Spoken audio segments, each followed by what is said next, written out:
Effectivement. Allez, pas de frontières pour Télématin. On part tout de suite à Londres retrouver Gérard Griesbeck pour faire une découverte. Bonjour Gérard. On connaît en France, bien sûr, et on en parle tous les étés, le succès du fameux Puy du Fou, c'est en Vendée, qui est aujourd'hui l'un des parcs d'attractions les plus visités, les plus célèbres d'Europe, au point qu'il a inspiré, semble-t-il, nos voisins d'outre-Manche. Oui, Oui, effectivement. Bonjour à tous. Vous savez, il a fallu monter dans ce nord de l'Angleterre qui était une région plutôt qui a eu beaucoup de soucis avec des fermetures d'usines, des mines, etc.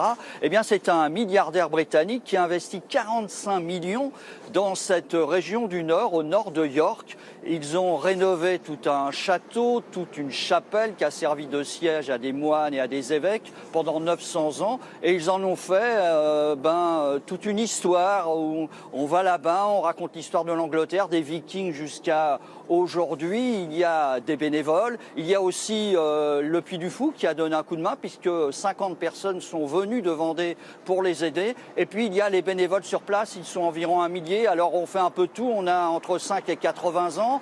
On fait à la fois de la couture, on est sur le spectacle lui-même, on fait plusieurs acteurs. Je vous propose de voir ce reportage de Sophie Chevalreau et d'Élise Derbaumet.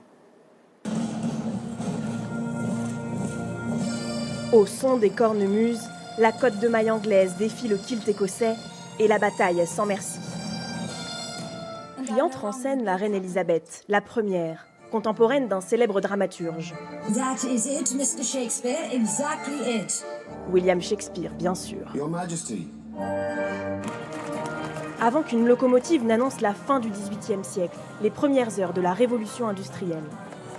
Bienvenue à Kinrain, le spectacle qui retrace 2000 ans d'histoire britannique. Ils sont prêts.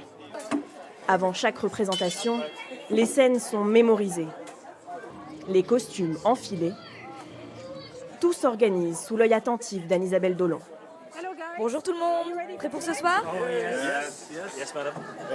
Cette Française a remporté le pari un peu fou d'installer ici, dans ce village du nord de l'Angleterre, une fresque historique grandeur nature, à l'instar du Puy du Fou.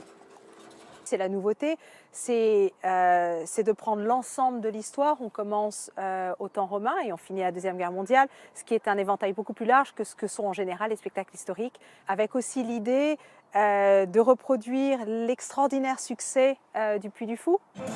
Car Kinrain a fait appel au savoir-faire du parc vendéen pour la mise en scène, les effets spéciaux et les performances techniques les plus risquées. Mais pour raconter leur histoire, les Anglais se débrouillent tout seuls. Vikings et Romains se côtoient, tous bénévoles. Les époques se mélangent. Avant chaque spectacle, l'excitation est la même. Le moment que je préfère, c'est celui-ci, avant le spectacle, quand tout le monde se prépare, s'impatiente et court partout. Ce soir, je joue une esclave romaine, un soldat anglais avec une épée, et la femme d'un mineur, donc je vais danser à la fin. Un spectacle entre histoire et légende. Des chevaliers de la table ronde à Sa Majesté la Reine Victoria.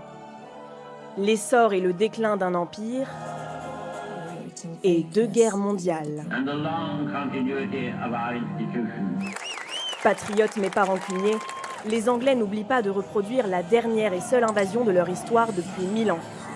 Ils étaient venus des côtes de France, les Normands, de Guillaume le Conquérant. Et rapidement, Gérard, le spectacle a l'air pas mal.